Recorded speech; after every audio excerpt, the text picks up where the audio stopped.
Baiklah, perkenalkan nama saya Septiandi, saya dari program studi pendidikan guru sekolah dasar tahun 2024. Video ini saya buat untuk memenuhi tugas ulangan tengah semester dari Bapak Kusnanto sebagai dosen mata kuliah Pancasila. Di dalam video ini saya akan menjelaskan tentang sudut pandang saya atau penglihatan saya bagaimana pandangan saya tentang nilai-nilai dari 5 sila Pancasila dapat mempengaruhi semua lini kehidupan manusia, baik dalam lingkup keluarga, masyarakat, maupun bangsa Indonesia. Nilai-nilai dari 5 Pancasila ini memiliki dampak yang sangat signifikan dalam berbagai aspek kehidupan manusia di Indonesia, baik dalam lingkup keluarga, masyarakat, maupun bangsa. Berikut adalah beberapa cara bagaimana nilai-nilai tersebut mempengaruhi kehidupan sehari-hari. Yang pertama ada sila ketuhanan yang Maha Esa, mengandung nilai ketuhanan. Nilai ini mendorong pengakuan terhadap keberadaan akan adanya Tuhan dan pentingnya spiritualitas dalam kehidupan. Dalam keluarga, nilai ini dapat memperkuat ikatan religius, meningkatkan moral, dan membangun karakter. Sedangkan di masyarakat, nilai ini mendorong toleransi antar umat beragama dan saling menghormati perbedaan.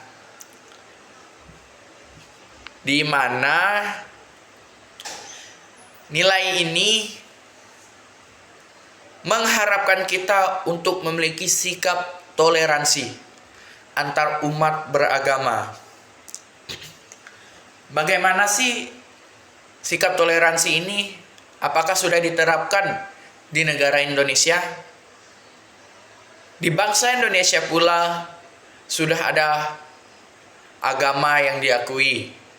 Ada Katolik, Kristen Protestan, Buddha, Hindu, Islam, dan Konghucu. Di sila ini, kita ini diharapkan untuk mampu menjalin toleransi, menghargai agama-agama yang ada. Contohnya di dalam kampus Institut Santi Buana ini saya acungin jempol untuk saling toleransinya. Karena di Institut Santi Buana ini menerima semua agama untuk berkuliah. Tidak membeda-bedakan agama. Ya, hal itulah yang membuat saya takjub kepada Institut Santi Buana ini, karena mampu untuk menerima perbedaan-perbedaan yang ada antar agama-agama tertentu dan saling menghormati perbedaan. Tidak ada yang dibedakan, semuanya sama rata. Ini semua mendorong lingkungan yang lebih harmonis, tidak adanya perselisihan dan juga pertikaian. Seperti itulah sudut pandang saya untuk sila yang pertama ini. Kemudian untuk sila kedua yang berbunyi kemanusiaan yang adil dan beradab, mengajarkan perlunya penghormatan terhadap hak asasi manusia dalam lingkup keluarga. Nilai ini mengedepankan kasih sayang dan penghargaan terhadap anggota keluarga, di mana di dalam keluarga kita tidak boleh pilih kasih. Kita harus bisa saling menghargai, saling menghormati. Tidak ada yang menjadi perbedaan di antara kita di dalam keluarga. Contohnya, seorang ibu ingin membelikan pakaian untuk anaknya, tetapi tidak untuk anaknya yang lain. Ini akan mendorong sifat kebencian seorang anak kepada ibu dan juga kepada saudaranya yang lain, karena merasa dirinya tidak dianggap, tidak dihargai.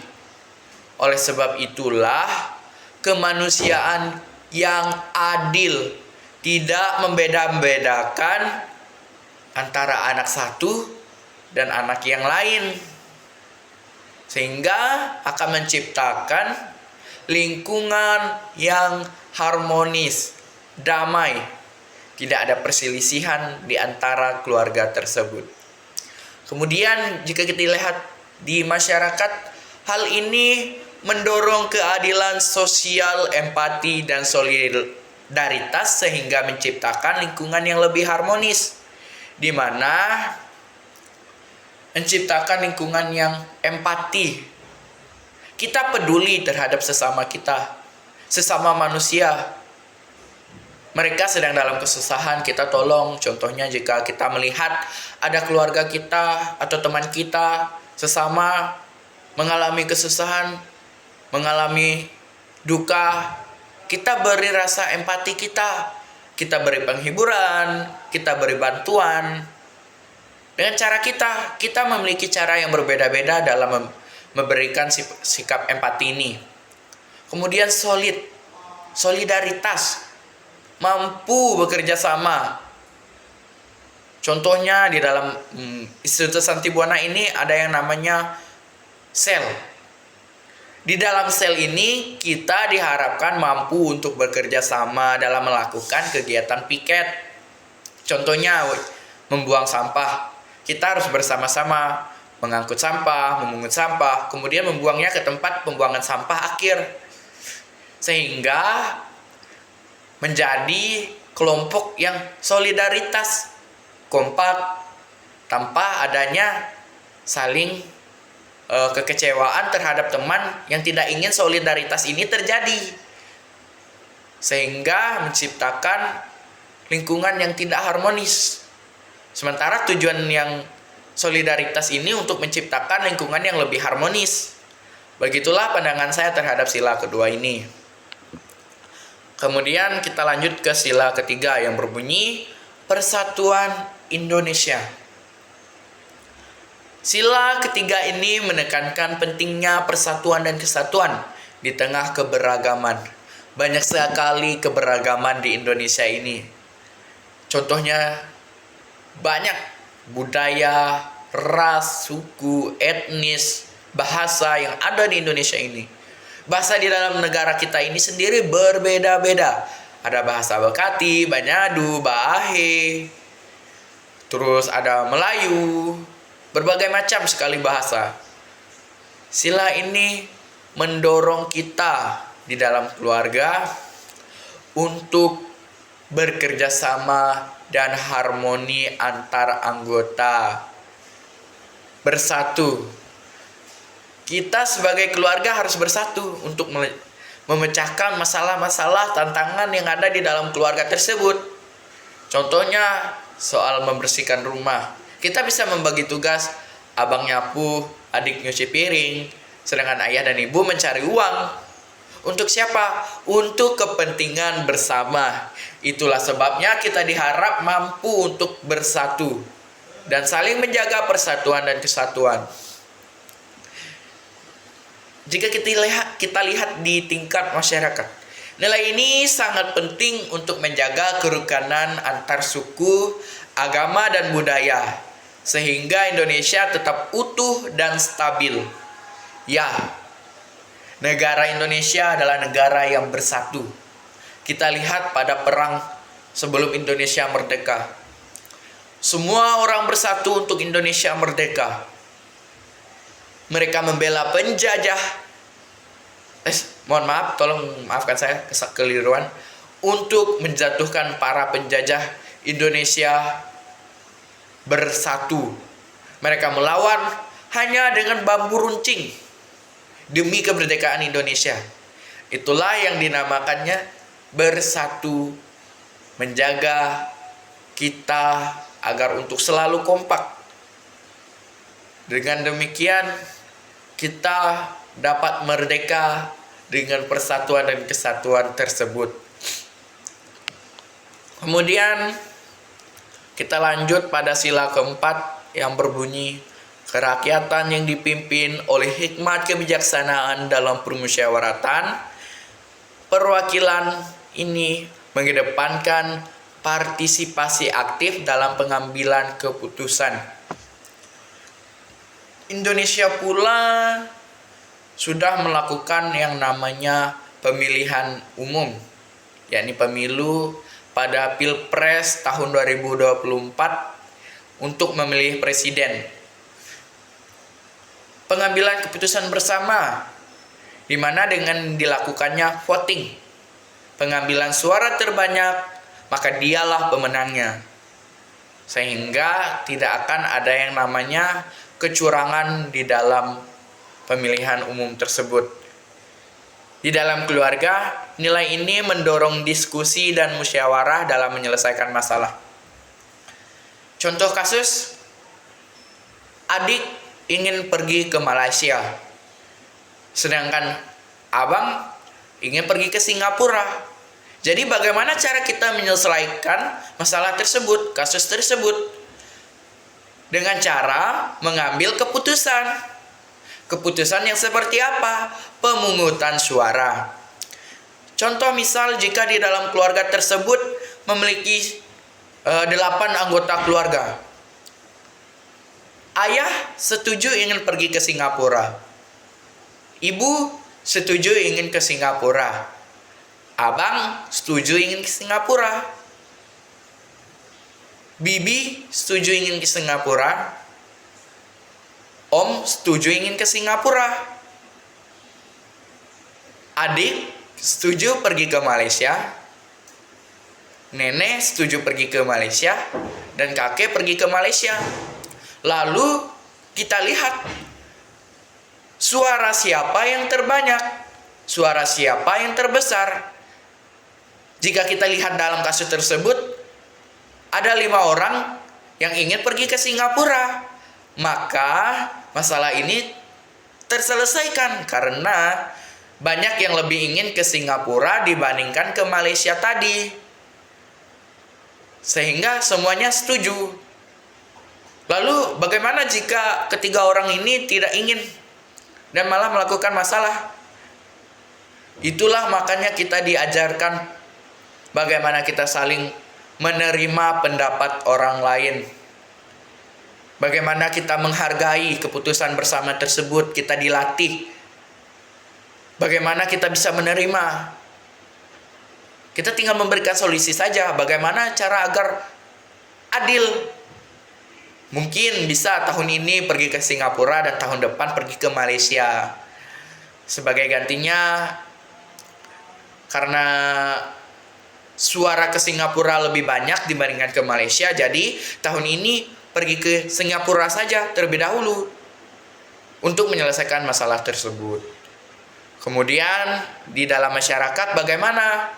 Sila ini menegaskan pentingnya demokrasi dan transparansi. Sehingga setiap suara dihargai dan keputusan yang diambil mencerminkan kepentingan bersama. Kepentingan bersama. Seperti yang sudah saya katakan tadi di pemilihan umum untuk memilih presiden tahun 2024. Semua diambil dengan cara keputusan bersama, menggunakan voting suara terbanyak. Suara terbanyak memenangkan presiden P, mengalahkan kedua paslon lainnya. Sehingga presiden yang P ini terpilih menjadi presiden yang baru menggantikan presiden yang lama. Ini semua kepentingan bersama. Tidak ada mengambil keputusan-keputusan secara sepihak demi kepentingan sendiri. Kemudian kita lanjut pada sila kelima. Sila kelima, keadilan sosial bagi seluruh rakyat Indonesia. Memastikan semua yang ada di Indonesia ini untuk adil dan kesejahteraan bagi semua, terutama bagi masyarakat Indonesia, agar terdistribusi dengan adil, merata. Jika bantuan sosial, kita lihat di dalam masyarakat terlebih dahulu, bantuan sosial. Sila kelima ini belum sepenuhnya diterapkan. Yang pertama, jalur orang dalam. Banyak sekali bantuan-bantuan bansos di Indonesia ini yang malah disalahgunakan. Jika dilihat dari ucapan saya yang tadi mengatakan orang dalam, banyak sekali mereka memanfaatkan keluarga-keluarga mereka yang bekerja di perangkat desa untuk mendapatkan bantuan. Padahal mereka berkecukupan, mereka mampu, tetapi mereka tidak meratakan semua itu untuk masyarakat yang benar-benar tidak mampu. Mereka tidak adil. Mereka malah memberikan kepada keluarga mereka ini. Sedangkan tadi keluarga mereka ini sudah berkecukupan, kehidupannya sudah layak, tetapi masih diberikan bantuan. Itulah makanya sila kelima ini menekankan kita untuk adil. Kita melihat terlebih dahulu mana yang susah. Itulah pentingnya tadi keadilan sosial untuk seluruh rakyat Indonesia. Jangan hanya karena kamu orang dalam bisa semena-mena dengan orang lain. Ini uang rakyat, bukan uang kamu.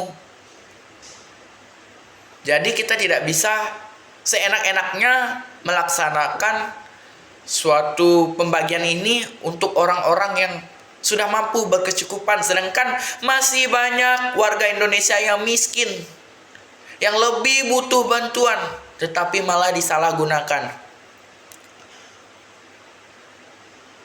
Mengurangi kesenjangan sosial di dalam masyarakat. Bagaimana lapangan kerja dapat bertambah agar semua warga Indonesia dapat bekerja. Ini supaya tidak ada yang namanya kesenjangan sosial. Membuka lowongan pekerjaan, seperti janji presiden ingin membuka lowongan pekerjaan untuk warga Indonesia, untuk menghapus kesenjangan sosial tersebut. Kemudian bagaimana upaya kita di sekolah untuk mengurangi kesenjangan sosial tersebut dengan peraturan yang sudah dibuat di sekolah. Contohnya dengan tidak menggunakan sepatu berwarna-warni, tidak menggunakan mobil ke sekolah. Itu semua dilakukan untuk mengurangi kesenjangan sosial. Itu menurut sudut pandang saya.